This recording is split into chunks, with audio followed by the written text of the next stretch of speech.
Hey guys, welcome back to NBA Hub. Today we'll talk about 7 ways COVID-19 has impacted the NBA as a whole. Let's head into it. Number 7. NBA success. The NFL continues to pretend like the coronavirus doesn't exist. That leaves the NBA in a unique position to capitalize off of the missteps of the rivals by keeping their foot on the proverbial gas pedal. A successful and entertaining 6-week stint at the Wide World of Sports venue could boost the NBA's popularity both domestically and internationally. Had COVID-19 not struck, the NBA season likely would have been over by now, and players would be enjoying their summer break before training camps begin in October. With a resumption of the league occurring on July 31, the NBA Finals could end on October 12 if a Game 7 is played. Where does that leave the start date of the following season? And what impact will the stop-and-start nature of this coronavirus impacted the season have on the future of the NBA season? Number 6. No NBA season. First reaction, we got the shot of you reacting on the phone and seeing it. First reaction and thought when you learned that the season's been suspended. This is crazy. This can't be true. I mean, it's not within the realm of possibilities. It seemed more like out of a movie than reality.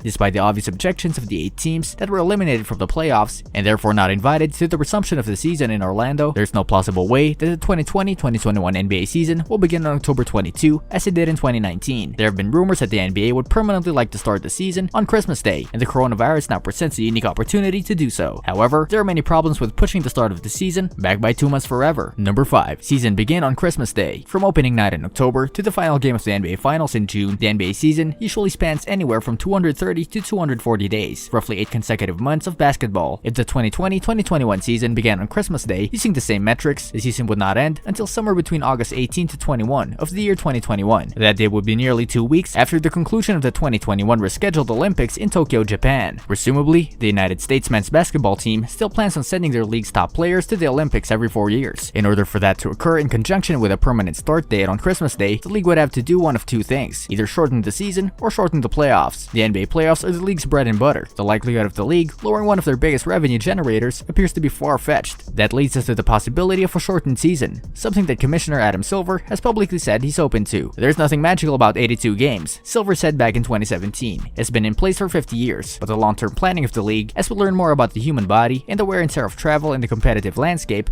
invariably will look at the regular season. Silver repeated some of those claims as recently as April of 2019, and the coronavirus now presents him with the opportunity to shorten the season permanently. Number 4. Shortening the season. The regional television networks have a contract with the NBA for a minimum number of regular season games. Currently, that number stands at 70. In theory, the NBA could shorten the 2020-2021 season to 70 games, tighten up the schedule a little bit, and finish the season by the end of June, giving the United States men's Olympic team enough time to practice and train before heading off to Tokyo. Now, it's possible that Silver starts the next season on Christmas Day and shortens it to 70 games, but only temporarily. In this scenario, he would slowly try to get the season back to its normal start time of October. That could mean a Halloween opening night in 2022, before ultimately getting back to the customary mid-October start time. The larger question may not be what the NBA decides to do when it comes to recalibrating the season in the future, but why? Number 3. College football. The start of the NBA season is currently in direct competition with college football, and the behemoth that is the NFL. Rather than competing with the biggest league in American sports for 4 months, they could compete with them for only 1 month. Since the NFL does not play on Christmas Day, all eyes would be on the NBA on opening night. As the season is still in its infancy, sports fans will be glued to the NFL playoffs. By the time the NCAA National Championship and Super Bowl winner has been crowned, the NBA will barely have played 15 games. Basketball will have all eyes on them until Major League Baseball begins at the end of March or early April, just in time for the NBA playoffs. A shortened season will not only appease the commissioner, but the players as well. Many enjoy having their summers off, and it's the perfect time for their brands and endorsement deals to send them overseas for publicity tours. If the season was not shortened and instead played until the end of August, players would admittedly gripe about having their summer vacations cut short. Number 2. Expensive plans. The owners might not be on board initially. The league will be taking 6 games of home revenue out of their pockets. However, that could easily be remedied by either adding more preseason games, hosting an international tournament during the All-Star break, or by adding current play-in game model that the league will test out in Orlando. There is, however, one major hurdle to starting the season on Christmas Day 2020. That's the very real possibility that the COVID-19 pandemic is still ongoing at the time. A second wave of the virus is expected in winter, and a vaccine is not expected until early 2021 at the earliest. If both of these prognostications prove to be true, then how could the NBA safely start again on Christmas Day? Sure, they could play at their home stadiums without fans, but that's a topic that Silver already shunned earlier in May. Number 1. There's no point. There's no point in adding risk for flying all of you city to city if there's not going to be fans, said Silver on a call with players. On the same call, Silver told the players that if there's no vaccine by the start of the following season, that they could end up playing without fans in 2021. Could the 2020-2021 NBA season begin at a neutral site like Disney World again? Perhaps, but one thing is for certain, the future of the NBA could forever be altered by the coronavirus. This brings us us to the end of our video. I hope you enjoyed it. Hit like if you did, and don't forget to subscribe to our channel so that you don't miss any of our videos in the future. Also, watch the 2 videos that are on your screen because I'm sure you'll love them. With that, I'll see you in the next video.